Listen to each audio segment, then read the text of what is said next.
Series start, 25-minute timer. All right, so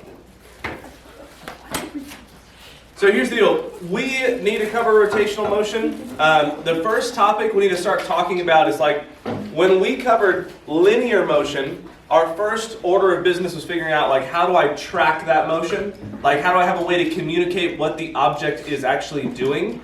And then I could start figuring out why it's doing it and digging in all that, right? Like that was like the first thing we did. Do you remember back that? Like way back in like September? We have the same first order of business if we want to start worrying about a rotating object. So we're going to start by talking about how to track what it's doing. Now, we started this discussion just a little bit with uniform circular motion the other day, right? Refresher, if something is rotating with a constant speed, we call that uniform circular motion. And not just rotating, also moving around in a circular path, which I think is technically revolving. If you want to know that, that's a distinction. Like this is rotating, this is revolving. So, I know, sorry. Some people care about that difference, most people don't, but if you ever like have a chance, I actually watched a fun video the other day about how that was the difference between an SAT question having the right answer and having the wrong answer, was knowing the difference between those two. It turned out the question was broken though. It was a whole fun video, it doesn't matter. Okay, so point being, if an object is moving around in a circular path with constant speed, that's uniform circular motion, right? We covered that the other day. Let's review it a little bit here. So we talked about that object has some sort of velocity, which would be tangent to the circle at any given instant. So it's constantly changing directions, but it's always tangent to the circle. That would be the blue line here. That's the tangential velocity. We also talked about how there's an acceleration that's just enough to keep changing the direction, but not enough to speed it up or slow it down, which means that, for mathematical reasons, it must be exactly perpendicular to the circle. Cool? And that's our centripetal acceleration, right? So centripetal means center pointing. That's what the red guy is. We cool with that? So centripetal acceleration, tangential velocity. Anybody want to guess what this little orange dashy is? The diameter? Almost. The radius? It's the radius. It's exactly half of a diameter. So that's a quick reminder of how we thought about uniform circular motion, because what we did here was we attempted to take a rotating object and fit it within a linear understanding. Okay? Notice all these things are linear. Right? Like, we say they're constantly changing directions, but they're described in linear terms. It's pointing tangent. It's pointing to the center. These are linear ideas. The first thing I'm going to talk about today is how we could talk about any circular motion from a linear perspective. And then what we'll kind of see is that that's not the best choice. Though it is something you need to be familiar with for the AP test, okay? And then so we'll talk about a whole other system that works better. So angular motion versus two-dimensional motion, a little bit of differences here. So, all right, boop, boop, boop. You don't need that. Okay, so let's imagine you have an object in uniform circular motion, but it's not uniform, right? It's moving in a circle, but then all of a sudden, for whatever reason, it starts to slow down. So let me draw a doodle. I want to save the Christmas tree. So I'm just going to leave that up for all of the stuff today, if I can. So you got an object here, traveling around a circular path like this with a radius r. That's a bit long. It has a tangential velocity dt. There is a centripetal acceleration AC. Now, if this object is moving around that circle, but also slowing down, then there's got to be something, some component of acceleration that is not center pointing, right? We kind of talked about this the other day. If it's speeding up or slowing down, then I must have a component that's either in the same direction or a component that's in the opposite direction, because all this would do is change which direction it's pointing. Does that make any sense? Mm-hmm. That means that if it's slowing down, I must have some sort of acceleration that's tangent to the circle. We cool with that? Now, this is how we think about two-dimensional motion while maintaining, that's how we think about circular motion while maintaining a two-dimensional linear framework for our thinking.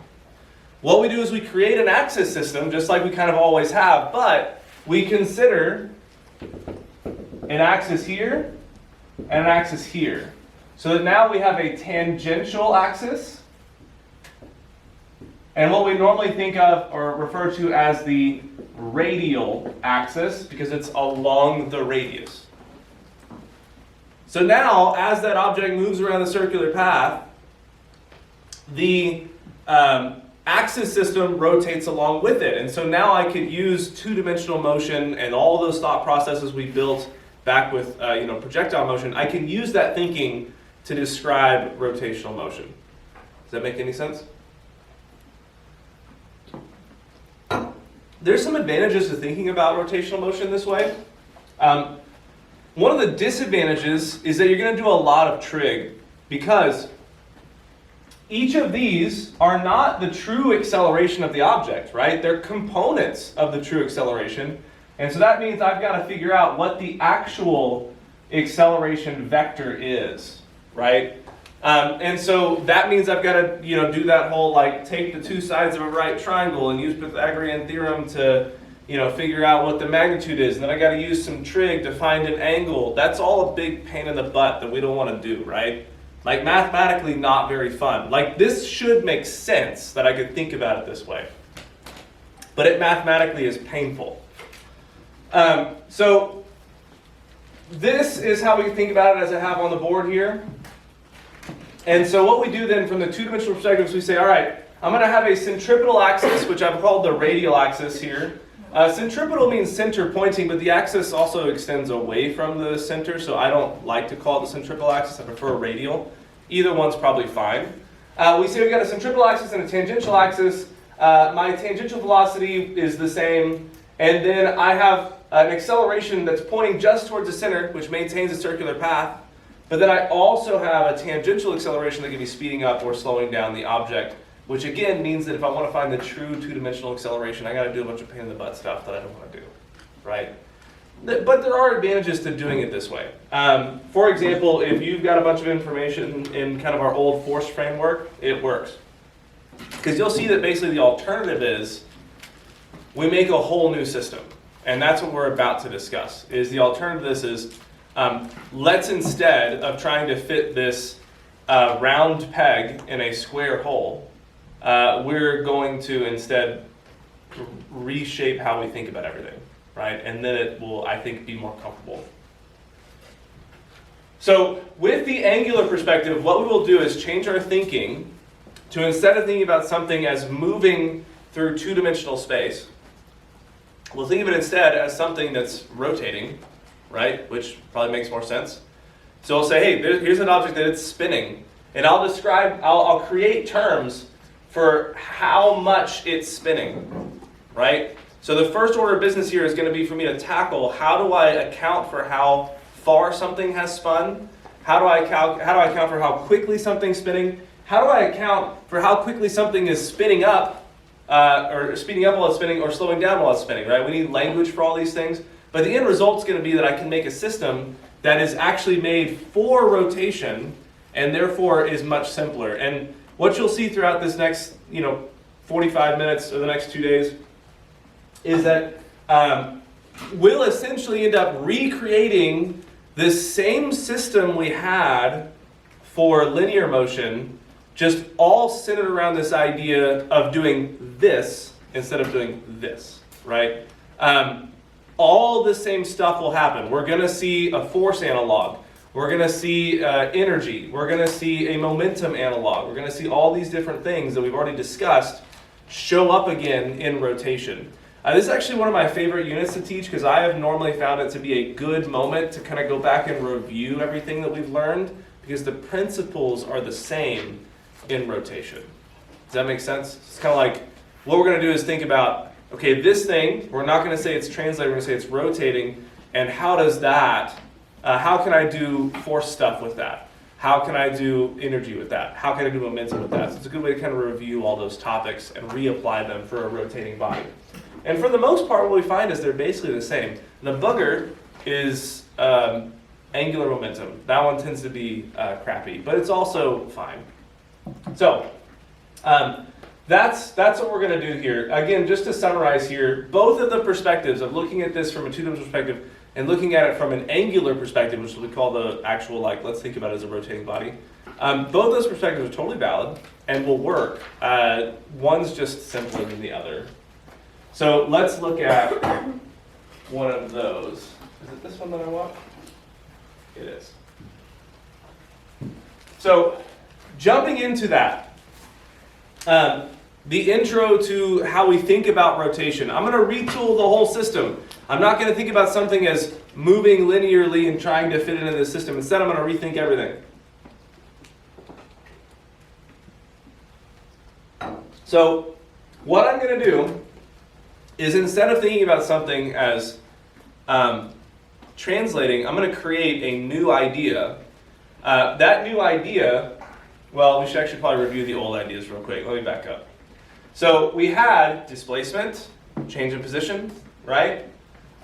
We had velocity, which is how fast that displacement is happening, or rate of translational position.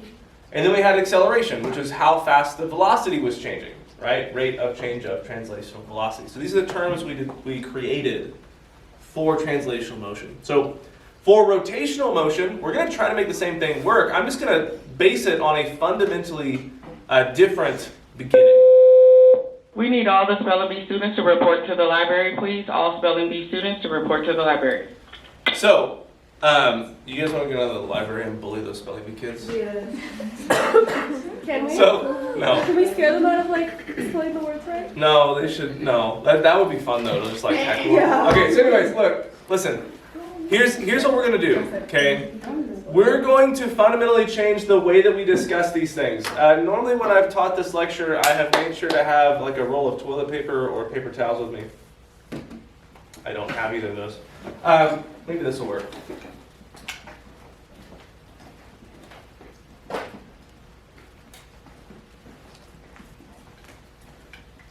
Okay, so here's how we discuss this. Here's what we're going to do is we're going to say, hey, I'm put a point here just so you can tell how it's rotating. All right, the point doesn't have any real relevance except that you can see it move. What I'm going to say is that this object, right, if I rotate it, I could describe its position at any given moment using angles. Hence why we're going to call this angular motion. It's all based off of angles. So what I'm going to do is I'm going to say, all right, when it's in this position, this is angle 0, right? When I rotate it there, that's 90 degrees, 180, 270, and then back to 0, right? If I create this system, now I can easily track where the object is based on how it's oriented. Does that make sense? So we create this new idea called angular position, and along with that comes angular displacement. Because now I could say that if I went from 90 degrees to 270, that my displacement was 180, right? If I go from 270 down to 180, my displacement was negative 90, right? I could create this whole system that basically mirrors what we said before around this idea of tracking the angle that it's oriented at instead of where it is in a linear two-dimensional system. Does that make sense? Okay, here's the deal though. We don't actually like to use degrees. Instead, we use radians. So if you have done the whole unit circle thing, rotational motion will make sense to you. If you haven't, you're going to have to learn kind of a new system of how to think about angles. So very quick review. 0, pi over 2, right? Yeah? No? Yeah. Yes. Pi, 3 pi over 2? 2 pi / 0, right? So we do this thing all in circles. Normally, this is a fun time for me to explain to you where pi comes from. I don't have time. You'll see something in a minute. But so we base the whole system off of that, right? This idea of where is it oriented. So we can start with this fundamental idea of angular displacement. So we look at the change in the angle, and we do this in terms of radians. Now, we use theta because that's what we've always used for angles, right? So this is Greek letter theta. Where'd it go? Is it on the other side of this cabinet? No? Where'd it go? Oh, there it is. So there's theta. We use that as our fundamental thing, right? That's our angular position, and so angular displacement is the change in the angular position. Then what we say after that is, all right, well, just like before, I could take that thing and see how it's changing. Well, the rate of that change would be a useful idea again. So I'm going to define the next thing as angular velocity. We use omega. That looks like a W. It is a lowercase omega over here, right? It's the last letter in the alphabet. You can basically just draw a W. That's fine. But it's omega. And it is defined exactly the same way velocity was, right? It's just now, instead of linear position, I'm looking at angular position. So it's change in angular position divided by change in time. That will have units of radians per second. And then we could define last how quickly the angular velocity is changing. And we call that angular acceleration. That is alpha, which I can't hit because it's behind the truffula tree. But it's a lowercase alpha. That one you can kind of just draw like a little Jesus fish, and that looks like an alpha. The Jesus fish? Yeah, you know, a little, yeah. An ichthys. And that will have units of radians per second squared. So what I want you to see here is we're taking the same thing, right? Taking the same system, and we're retooling it by just changing fundamentally like what that base layer is, right? The base layer before was position. Now the base layer is angular position, but everything's going to work the same. And that theme continues on throughout like all of rotational motion with a couple of tweaks, right? There's going to be a couple of things that are not quite the same, but it's all going to be essentially the same idea. Does that make sense? Okay. We don't have time to do that. Now there is a way to translate between kind of linear quantities and rotational quantities, which is really helpful if you have an object that's like rolling. And it's like, hey, this object was rolling with a velocity of 5 meters per second. How quick was it rotating, right? I would love to have a way to convert easily between those two. So what I do is I base this idea off of something you're very familiar with, which is that the circumference of a circle is equal to 2 pi times the radius, right? Well, what we'll say then is, this is how I find the circumference if I go a full rotation. And guess what we just said? A full rotation is 2 pi radians, right? That's where this comes from. It's saying a full rotation. So what I'll say instead is, well, let's just say any distance d that you travel could be equal to whatever angle you travel in radians multiplied by the radius. And that's how I get that equation there. I guess I put a little delta there. That's probably good to put. Right, so normally this is where I love to talk about circles and why radians are superior angle measurement even though they use fractions, but we don't have time for that. The point being, this is a really important relationship, right? Being able to say why this is how I use the circumference equation, which they don't teach you in school, they just give it to you. Doesn't matter. And it turns out there are analogs for all of these. If I base my idea off of this, then I would see that velocity is equal to angular velocity times the radius, and acceleration is equal to angular acceleration times the radius. So these would all be linear or tangential values for the object, okay? Which may or may not be linked to the object's linear motion. So look out for that. AP is really sneaky, and they'll give you questions that'll be like, hey, here's an object that's rolling, in which case these equations apply because the translational motion and the rotational motion are linked, right? It translates as far as it rotates. They're the same.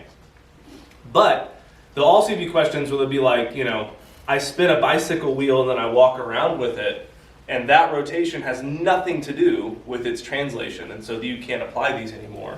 So you have to be careful with stuff like that, that you only apply these when the translational motion and the rotational motion are actually linked. We're not going to answer these questions. Questions about the basic, like how we're adjusting.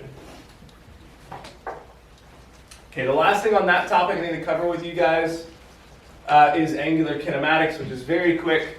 Basically, what happens is if I take all of those old kinematics equations that we used, that y'all hated, if I take all of those, it turns out, and normally I prove this algebraically, but it turns out I can just like put all the angular values in them, and they still work for angular stuff, right? So these are just all of those kinematics equations rewritten with the angular analogs in their place. So it was x equals x naught plus v naught t plus 1/2 at squared.